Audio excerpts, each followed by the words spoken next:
परिचय। छात्रों, इस बहुपद को ध्यान से देखें। आप इसके बारे में क्या कुछ कह सकते हैं?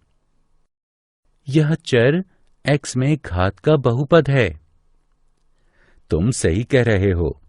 ठीक उसी तरह 2y का वर्ग घटा 3y जमा 4 y चर का द्विघात बहुपद है एवं 5x घन घटा 4x वर्ग जमा x घटा वर्गमूल 2 x चर का त्रिघात बहुपद है। सर, क्या यह बहुपद व्यंजक है?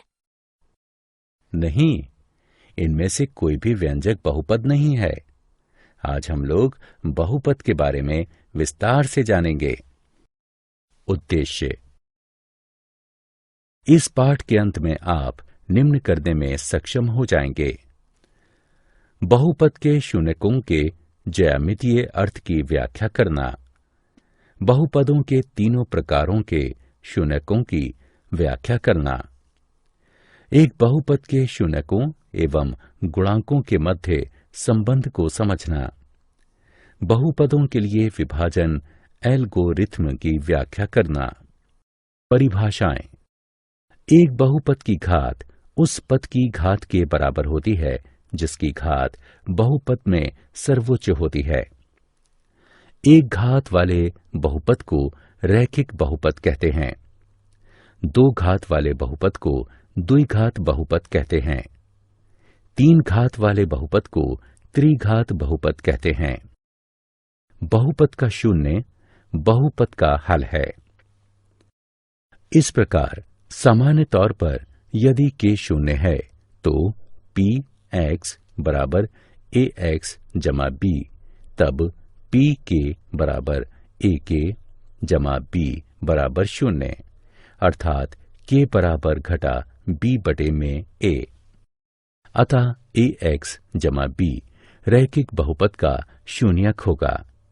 माइनस b बटे में a जो कि बराबर होगा घटा अचर पद बटे x के गुणांक के। बहुपद के शून्यकों का ज्यामितीय अर्थ। एक रैखिक बहुपद ax जमा b के लिए a जो कि शून्य के बराबर नहीं है, y बराबर ax जमा b का ग्राफ सरल रेखीय है जो वास्तव में एक बिंदु घटा b बटे a पर x अक्ष को प्रतिच्छेदित करता है। इस प्रकार रैखिक बहुपद ax जमा b जहां a बराबर शून्य नहीं है, उसमें यथार्थतः एक शून्यक है। बहुपद समीकरण y बराबर ax वर्ग जमा bx जमा c द्विपद समीकरण है। द्विपद समीकरण का ग्राफ परवलयिक होता है। बहुपद के शून्यकों का ज्यामितीय अर्थ। y बराबर ax वर्ग जमा bx जमा c के ग्राफ के आकार का प्रेक्षण करने से तीन स्थितियां संभावित हैं। आइए एक एक कर इन तीनों स्थितियों पर विचार करते हैं। स्थिति 1। इस स्थिति में ग्राफ x अक्ष को दो भिन्न बिंदुओं a एवं a' पर काटता है। इस प्रकार a एवं a' के x निर्देशांक द्विघात बहुपद a x का वर्ग जमा bx जमा c के दो शून्यक हैं। स्थिति 2। इसमें ग्राफ x अक्ष को वास्तव में एक ही बिंदु पर काटता है, अर्थात दो संपाती बिंदुओं पर। प्रथम स्थिति के दो बिंदु a एवं a' यहाँ एक रूप सन्निपतित होकर एक बिंदु a में परिणत हो जाता है। स्थिति 3। इसमें या तो ग्राफ पूर्ण रूपेण x अक्ष के ऊपर होता है या फिर पूर्ण रूपेण x अक्ष के नीचे। यहाँ x अक्ष को किसी भी बिंदु पर नहीं काटता। इस स्थिति में द्विघात बहुपद ax वर्ग जमा bx जमा c में कोई शून्य नहीं होता। त्रिघात बहुपद के शून्यकों का ज्यामितीय अर्थ। बहुपद समीकरण y बराबर ax का घन जमा bx का वर्ग जमा cx जमा d त्रिघातीय समीकरण है। यह एक त्रिपदीय बहुपद के लिए ग्राफ की संरचना है। एक बहुपद के शून्यकों एवं गुणांकों के मध्य संबंध। रैखिक बहुपद के लिए ax जमा b a बराबर नहीं है शून्य के।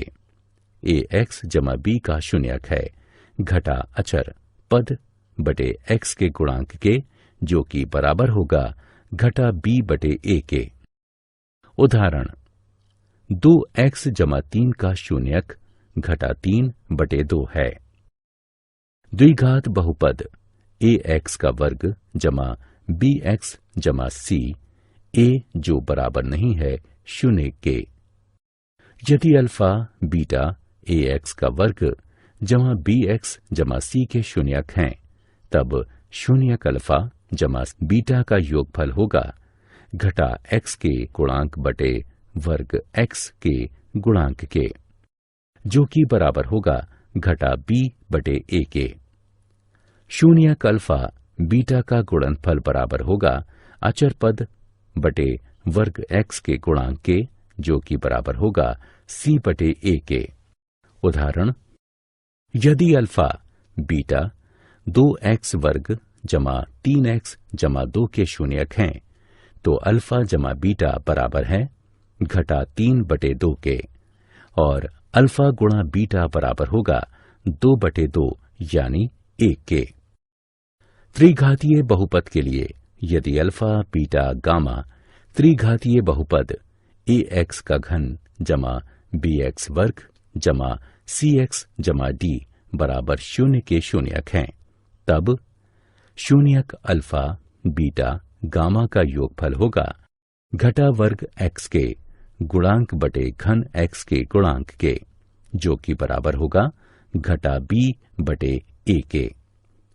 यहाँ अल्फा बीटा जमा बीटा गामा जमा अल्फा गामा बराबर है x के गुणांक बटे घन x के गुणांक के, जो कि बराबर होगा c बटे a के। शून्यक अल्फा बीटा गामा का गुणनफल बराबर होगा घटा अचर पद बटे घन x के गुणांक के, जो कि बराबर होगा d बटे a के। उदाहरण के लिए यदि अल्फा बीटा गामा 4x का घन जमा 2x वर्ग जमा 3x जमा 1 के शून्यक हैं, तो अल्फा जमा बीटा जमा गामा बराबर है घटा 2 बटे 4 के। अल्फा बीटा जमा बीटा गामा जमा अल्फा गामा बराबर है 3 बटे 4 के। अल्फा गुणा बहुपदों के लिए विभाजन एल्गोरिथ्म। यदि px एवं gx दो बहुपद हैं, जबकि gx बराबर नहीं है शून्य के, तब हम बहुपद qx एवं rx इस प्रकार ज्ञात कर सकते हैं। px बराबर gx गुणा qx जमा rx, जहां rx बराबर शून्य अर्थात rx की घात छोटी है gx की घात से। आइए 5x घन घटा वर्ग x जमा 6 को x घटा 4 से भाग करते हैं। हल। सबसे पहले समस्या को व्यवस्थित करते हैं। स्मरण रहे कि हमारे लिए यह आवश्यक है कि पदों को घातांकों के घटते क्रम में लिखें तथा यह सुनिश्चित करें कि हमसे कोई त्रुटि नहीं हो। हम कोई भी अनुपस्थित पद शून्य गुणांक के साथ जोड़ते हैं। प्रथम बहुपद का प्रथम पद प्राप्त करने के लिए x घटा 4 के गुणन की आवश्यकता पड़ती है। इस स्थिति में यह 5x वर्ग है। इस प्रकार x घटा 4 को 5x वर्ग से गुणा करते हैं एवं गुणनफल को प्रथम बहुपद में से घटाते हैं। इस प्रकार बने नए बहुपद को शेष कहते हैं। हम इस प्रक्रिया को तब तक जारी रखते हैं जब तक कि शेष की घात भाजक की घात की तुलना में न्यून न हो जाए। इस स्थिति में यह x घटा 4 है। इस प्रकार इस प्रक्रिया को तब तक जारी रखने की आवश्यकता है जब तक कि शेष की घात 1 से कम न हो जाए। किसी बहुपद का घात उस बहुपद में सर्वोच्च घातांक होता है। इसी प्रकार एक स्थिरांक को शून्य घात वाला बहुलक समझा जाता है। इस प्रकार इस कारक में यह आवश्यक है कि प्रक्रिया तब तक निरंतर रहे जब तक कि स्थिरांक प्राप्त न हो जाए। इस उदाहरण के लिए शेष कार्य निम्न है। ठीक है, अब हमें यह प्राप्त हो गया है। आइए अब स्मरण करें कि वास्तविक उत्तर को किस प्रकार लिखें। उत्तर ये है। हम निम्न द्वारा इस उत्तर का सत्यापन कर सकते हैं। भाजक गुणा भागफल जमा शेष बराबर भाज्य। यदि भाजक गुणा भागफल जमा शेष बराबर भाज्य है तो हमारा उत्तर सही है। उदाहरण प्रश्न 3x का वर्ग घटा x की घात 3 घटा 3x जमा 5 में x घटा 1 घटा x का वर्ग से भाग दें तथा विभाजन एल्गोरिथ्म का सत्यापन करें। हल। सर्वप्रथम हम भाज्य एवं भाजक दोनों को घात के घटते क्रम में लिखेंगे। इस प्रकार भाज्य बराबर घटा x का मान 3 जमा 3x वर्ग घटा 3x जमा 5 एवं भाजक बराबर घटा x वर्ग जमा x घटा 1। विभाजित करने पर हम पाते हैं भाजक बराबर घटा x वर्ग जमा x घटा 1, भागफल बराबर x घटा 2 एवं शेष बराबर 3। अब इसका सत्यापन करते हैं। देखते हैं कि भाजक गुणा भागफल जमा शेष बराबर भाज्य है या नहीं। इस प्रकार भाजक गुणा भागफल जमा शेष बराबर है भाज्य के, अतः यह सत्यापित हुआ। क्या आप जानते हैं, हमारे पास बहुपद से जुड़े बहुत से उपयोगी तथ्य हैं। बहुपद सभी प्रकार के गणितीय व्यंजकों में सहायक होते हैं क्योंकि इनमें से प्रत्येक केवल गुणा एवं जोड़ की संक्रियाओं में ही लिप्त होते हैं। बहुपद फलन में वास्तविक शून्यकों की संख्या कभी भी बहुपद की घात से अधिक नहीं होती है। प्रत्येक बहुपद पूर्णांक घातांक तथा स्थिरांक के साथ पूर्णांकों में रैखिक अथवा अलघुकरणीय द्विघात के गुणनफल का गुणक हो सकता है। सारांश।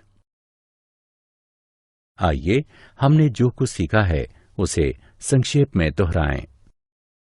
1, 2 एवं 3 घातों वाले बहुपदों को क्रमशः रैखिक, द्विघात एवं त्रिघात बहुपद कहा जाता है।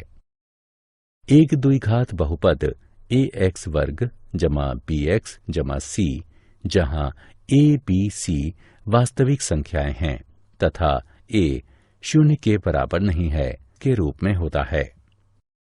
एक बहुपद px के शून्यक उन बिंदुओं के x निर्देशांक होते हैं जहां y बराबर px का ग्राफ x अक्ष को प्रतिच्छेदित करता है।